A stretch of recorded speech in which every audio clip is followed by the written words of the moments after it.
Mudah-mudahan di bulan Maulid tahun ini kita bisa semakin baik meningkatkan khususnya kualitas salawat kepada Rasulullah SAW. Baik Bapak Ibu yang rahmatullah, terakhir kemarin kita habis membahas pasal kelima dari kitab Qusyairul Qur'an. Selanjutnya di pasal ke-6, Imam Busiri radhiyallahu ta'ala anhu, beliau membuka pasal ke-6 ini yang isinya adalah ujian atau kemuliaan daripada Al-Quran. Jadi beliau membuka pasal ke-6 ini dengan perkataan Dauda'ni wa wasfi ayatin lahu dhaharat zuhura naril jilalailan ala. Kata beliau, biarkan aku biarin, yani utrukni, tinggalin aku sendirian, biarin aku sendirian. Wa wasfi ayatin lahu dhaharat, mensifati mukjizatnya Rasulullah SAW, maksudnya mensifati mukjizatnya Al-Quran, yang mana mukjizatnya Al-Quran ini dhahar, jelas diumpamakan oleh beliau zuhurana al-qira' ala laili, zuhurana al-qira' lailan ala anan, seperti jelasnya api, kembang api yang menyala di tengah malam. Jadi kalau tengah malam begini kan menyala kembang api jelas banget. Beda dengan siang hari. Siang hari kembang api nyala tetap indah, tapi enggak indah banget. Kenapa? Karena kalah dengan keindahan cahayanya mentari. Tapi kalau di malam hari itu kembang api dinyalain, maka indahnya dia enggak ada yang mampu menghindari. Seperti itulah keindahan mukjizat Al-Quran, kata Imam Busiri radhiyallahu anhu. Jadi biarin aja, kata Imam Busiri. Kalau kalian nggak suka memuji, kalau kalian nggak suka memuji mukjizatnya Al-Quran, kata beliau, maka biarkan aku, tinggalkan aku sendiri memuji mukjizat Al-Quran. Kenapa? Karena Bapak Ibu jamaah rahmatullah, salah satu mukjizat Rasulullah SAW yang ditinggalkan hingga yaumil qiyamah adalah Al-Quran. Jadi salah satu mukjizat Rasulullah SAW yang ditinggalkan oleh Rasul setelah Rasul gak ada ila yaumil qiyamah, sampai nanti datangnya hari kiamat adalah Al-Quran. Makanya Al-Quran itu nanti dikatakan sama beliau di salah satu baitnya nanti, salah satu sifat dari Al-Quran, mukjizatnya Al-Quran, walaupun kita baca berulang kali gak bakalan bosan. Iya, walaupun kita baca berulang kali gak bakalan pernah bosan. Beda nih, terus terang aja nih yang lagi pacaran gitu, kalau baca WhatsApp pesan dari doinya, pertama doang seneng, dapat puisi dari doi, baca sekali, 2 kali masih seneng, senyum-senyum gitu kan, 4 kali, 5 kali, begitu 10 kali bukan enak lagi dibaca, udah enak mulai. Ternyata begini-gini ya. Beda dengan Al-Quran, baca terus berulang kali, ada yang bosan? Nggak ada. Bahkan kita balap-balapan tuh, mengulang Al-Quran khususnya di bulan Ramadan. Kenapa? Karena mukjizat Al-Quran, pesan langsung dari Allah Subhanahu Wa Taala yang kalau kita baca nggak bakal ada rasa, nggak bakalan ada rasa jenuh, nggak bakalan ada rasa bosan. Salah satu dari mukjizatnya Al-Quran. Makanya kata Imam Busiri, memang betul dari zaman beliau itu udah jarang gitu. Dari zaman beliau itu udah jarang orang yang baca Al-Quran,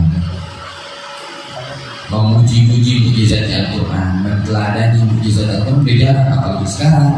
Apalagi sekarang kita baca paling yang apa loh kita apa yang kita uang loh ya, paling lagi yang apa Yasin. Iya, makin banyak yang meninggal, makin hafal Yasin. Iya, coba lihat, bahkan saking menjadi salah satu mukjizatnya Al-Quran, salah satu mukjizat yang kita rasain ini. Kalau antum main cara baca Al-Quran yang jauh-jauh dari sini aja ya. Di sini kan kalau ada orang meninggal tuh biasanya ada yang apa ya bahasa halusnya, ya katakanlah yang dibayar gitu untuk membaca Al-Quran khatam ini ya. Baca di kuburan kalau yang punya biaya. Iya benar kan? Itu salah satu dari mukjizat Al-Quran apa? Bawa kebaikan kepada orang yang bisa membaca Al-Quran. Makanya rugi kok kalau sampai-sampai kita nih ngaku umatnya Rasulullah SAW tapi nggak kenal baca Al-Quran, nggak bisa baca Al-Quran, itu rugi. Kenapa? Karena mukjizatnya Al-Quran bawa untung, bawa senang kita semua. Dunia aja udah bawa senang, apalagi sampai akhirat. Cuma ingat aja niatnya jangan ya dapat itunya enggak. Semua dakwah apapun itu jangan niatkan itu. Belajar ngaji, belajar baca Al-Quran biar apa? Biar nanti kalau ada orang meninggal tunjuk doanya jelek nanti.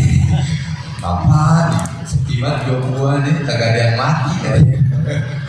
Jangan sama nanti sama tukang tambel ban. Mana nih yang bannya bocor nggak datang ya Allah, mudah-mudahan ada yang bannya bocor. Doanya jadi jelek. Tapi udah niatin sama Allah, niat baca Al-Quran plus dapat bonus. Bonusnya apa? Itu tadi mukjizat keuntungan. Mukjizat itu apa? Mukjizat itu sesuatu kelebihan daripada Al-Quran yang nggak bisa didapatkan kelebihan itu dari hal-hal lain. Yang beliau mengusiri buka ini. Da'ani wasfiya ayatin Allah zuhuran al-jalalilan ada. Jelas sudah mukjizatnya Al-Quran itu jelas, nggak bisa ditutup-tutupi lagi. Kenapa? Indahnya mukjizat Al-Quran kayak kembang api yang dihidupin di malam hari. Wah, nikmat melihatnya. Walaupun terus terang anak pribadi kurang suka. Kenapa? Karena saya buang-buang uang ya, masuk album. Walaupun buat nyambut ulama, karena pernah kalau ngisi acara tuh kadang di beberapa wilayah di Banten jedar gitu, rame. Karena dari tim panitia daripada buat nyalain petasan, mending buat nambahin gua aja. Jadi sayang itu cuma bikin seneng sekali doang, jedar selesai sudah habis. Ya, tapi kalau dikasih buat yang lain berapa besar manfaat yang bisa dapat. Tapi ala kulli hal itu bisa menjadi satu ibrah, satu pelajaran buat kita bahwa itu juga berharga. Kita kalau nggak lihat kembang api dihidupin di malam hari, kita nggak bisa mengumpamakan. Imam Busiri radhiyallahu ta'ala mungkin mengumpamakan dengan hal yang lain, tapi berhubung ada gitu.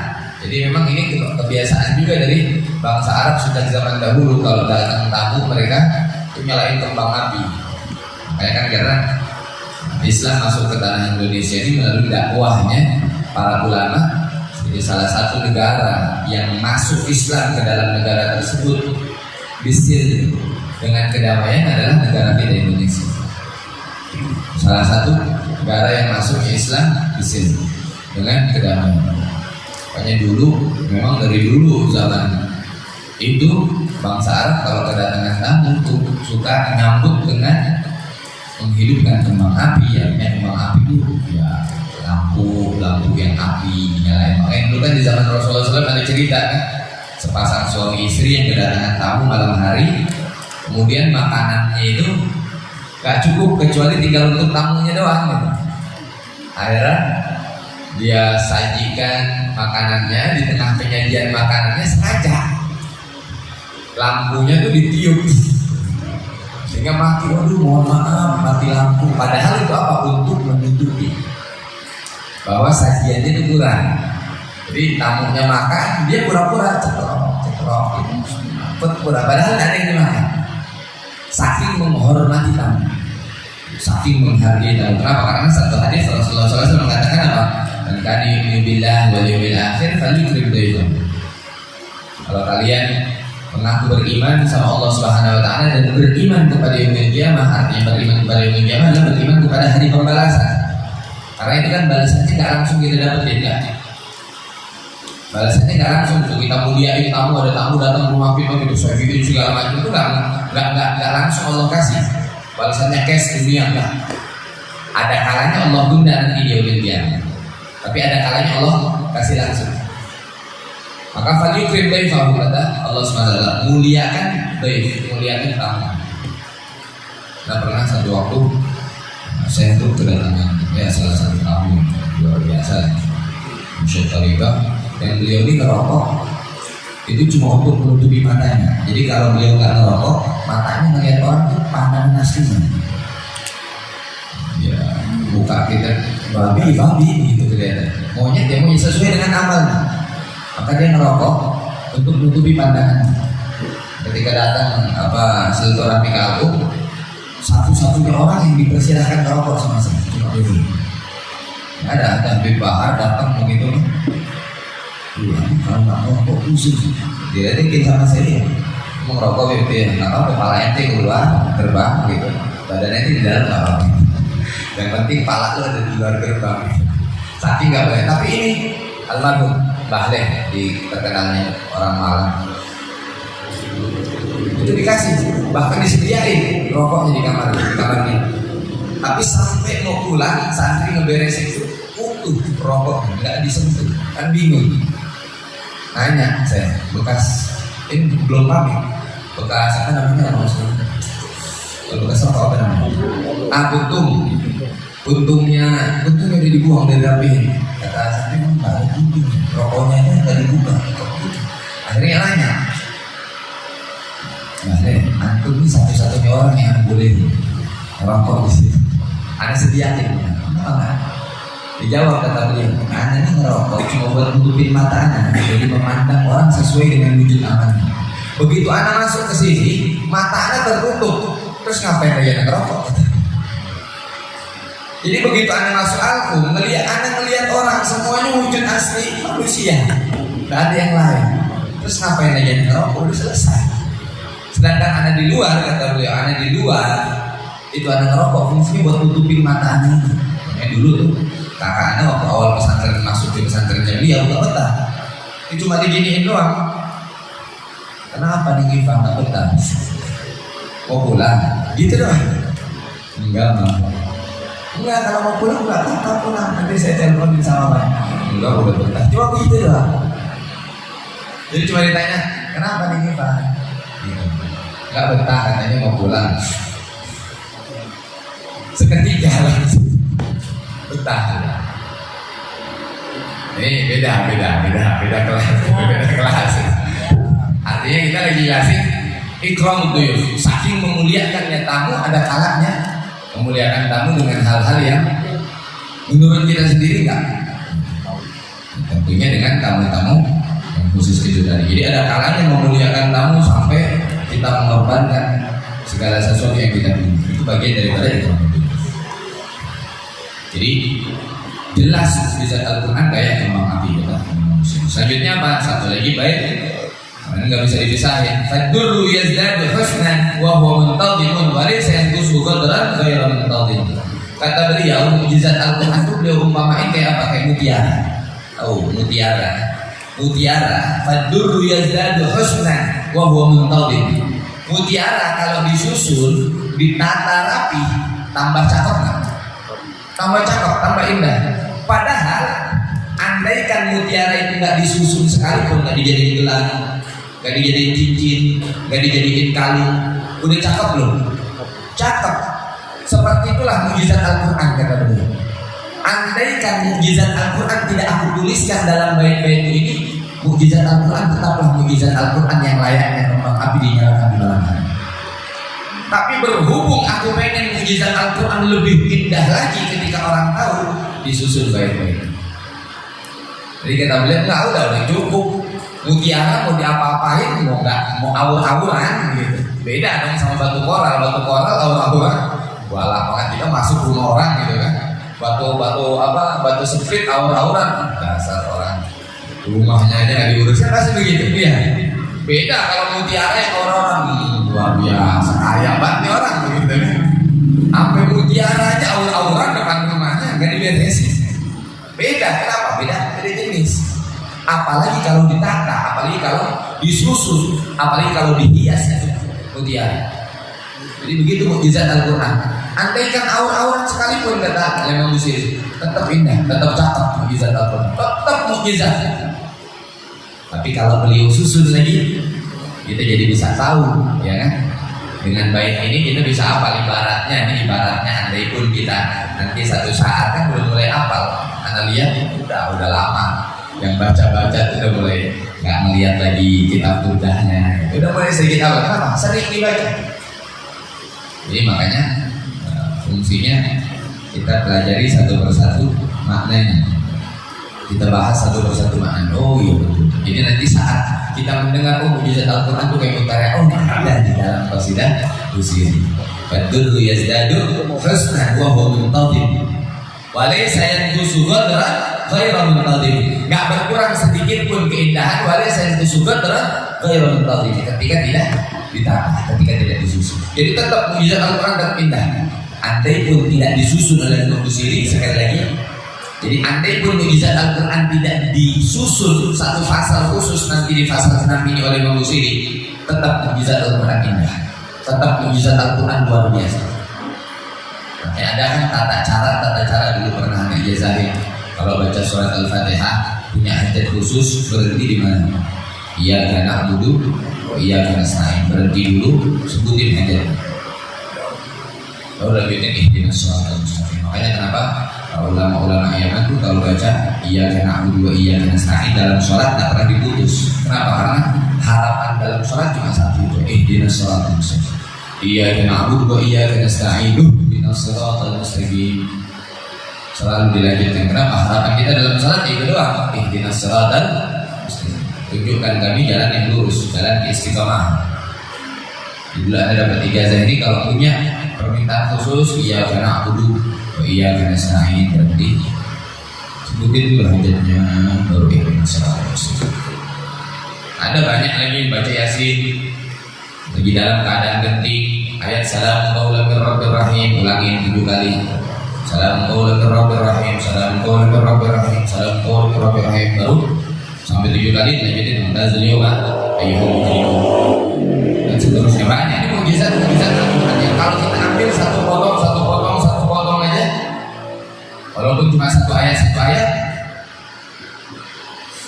sudah bisa menjadikan hasil keuntungan bagi kita semua. Hanya Bapak Ibu jemaah Allah dengan sia-siakan kesempatan kita nggak ada istilah telat. Makanya setiap Allah selama setiap kalau bulan Ramadan itu tiap ada tarawih kita selesai wazifah kita baca satu-satu. Kenapa? Ada bilang jangan malu kalau belum bisa baca dengan lancar. Lebih malu kalau sampai meninggal kita tidak bisa baca. Tidak apa-apa, belajar. Tidak ada istilahnya. Jangan malu. Itu kan jangan malu untuk belajar. Dan mungkin Allah SWT dari waktu kita masa muda Allah mentakdirkan kita punya hidayah buat mempelajari Al-Quran. Jadi sekarang belajar itu di album. Saya ngajar dari Rabu pagi itu khusus ibu-ibu baca Quran doang, putar satu-satu, bukan satu lembar gantian lanjut selembar enggak. Jadi satu lembar semuanya baca satu lembar itu lembar yang sama. Awal dari bacanya ya Allah ada yang kan kalau orang Padang nggak bisa baca roh, ada yang biasanya mereka rah. Bismillahirrahmanirrahim. Sampai sekarang sudah bisa Bismillahirrahmanirrahim. Ada orang Jawa Alhamdulillahirabbil alamin. Sekarang udah ada ini. Satu-satu semua dari yang nggak lancar terus. Kenapa? Jangan malu untuk belajar Al-Quran khususnya Al-Quran. Karena Al-Quran hujjatun laka aw alaika. Al-Quran akan jadi penolong kita atau penindas kita nanti dia bilang. Al-Quran minta tanggung jawab dari kita. Alhamdulillah. Karena kasih tahu duluan. Kata para ulama kita, kalau mau Al-Quran gak jadi penuntut kita nanti di yaumil qiyamah, penindas kita di yaumil qiyamah, baca sehari minimal 200 ayat. Kalau kurang dari 200 ayat kata para ulama, Al-Quran di yaumil qiyamah akan nuntut kalian 200 ayat. Ayatnya bebas, mau baca 200 ayat ataupun surat Al-Ikhlas dibaca diulang. Al-Ikhlas berapa ayat? 4 ayat kan? Kalau bacanya 50 kali berarti udah berapa? Ya 200 baca 50 kali sehari. Nah, kata para ulama kita, kalau Al-Quran dibaca kurang dari 200 ayat dalam sehari semalam, yaumil qiyamah akan menjadi penuntut kita semua, akan menjadi penindas kita semua. Alhamdulillah. Tapi kalau tidak mau dibaca minimal sehari semalam 200 Udah, kalau gitu udah tinggal nambahin dikit. Ini aneh, kasih perhitungannya begini dah. Al-Fatihah berapa ayat? 7 kaliin berapa rakaat? 17. Ada berapa? 7 7 49. Nah, 9 7 4 berapa? 11 119 ayat. Itu baru Al-Fatihah doang, 17 rakaat. Ya kan? 119 ayat Al-Fatihah doang dalam sholat doang. Ya Allah, 119. Kalau 200 tinggal berapa berarti? 80. Satu lagi dikit banget. Masa ente sholat baca Al-Fatihah doang kurang ajar betul. Masa cuma rukunnya doang, andai ditambahin Al-Ikhlas saja. Iya kan? Ditambahin Al-Ikhlas. Yang 2 rakaat kali berapa? Kali 5, 10 kali 4, 40. Ditambahin lagi itu berapa ya? 119 sama 40, 159. Kurangnya tinggal berapa ya? 159 kurang 41. Ya Allah, 41 doang. Tambahin sholat sunnahnya udah bisa. Makanya kenapa ulama mengatakan itu 200 ayat? Enggak ada. Ad-dinul Islami muyassar wala mu'assar. Agama Islam ini gampang, tapi jangan digampangin ya.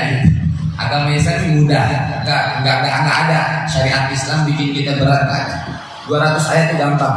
Dari 17 rakaat, kok 17 sih? Iya betul ya. Iya. Ini jadi ingat 19 kan. Dapat dengan 19. Ya, dari 17 rakaat itu udah dapat tadi itu. Kalau pakai Fatihah dengan ikhlas doang. Apalagi kalau misal yang satunya bukan dari ikhlas, tambah misal Anas, misal atau yang lain udah pasti dapat. Udah pasti dapat. Makanya imam baca Fatihah jangan diem baik. Mentang-mentang mau sobo coba itu udah ditanggung imam lah ya. Jangan ditanggung imam Fatihahnya. Karena nanti dia menjawab itu gak ditanggung imam, bro. Ya, jadi ini mukjizat Al-Quran. Mudah-mudahan kita semua khususnya mukjizat Al-Quran ditulis oleh Rasulullah SAW. Rasul turun di bulan Rabiul Awal, artinya Rasul lahir di bulan Rabiul Awal. Mudah-mudahan di bulan ini kita semua dapat mukjizat Al-Quran, bisa merasakan mukjizat Al-Quran dalam kehidupan kita. Amin ya Rabbal alamin. Mudah-mudahan apa yang sedikit bisa jadi manfaat. Amin ya Rabbal alamin. Kita akhiri episode ini baca surah Al-Fatihah seperti biasa. Silakan niatkan Fatihahnya masing-masing. Mudah-mudahan dikabulkan. وسلم على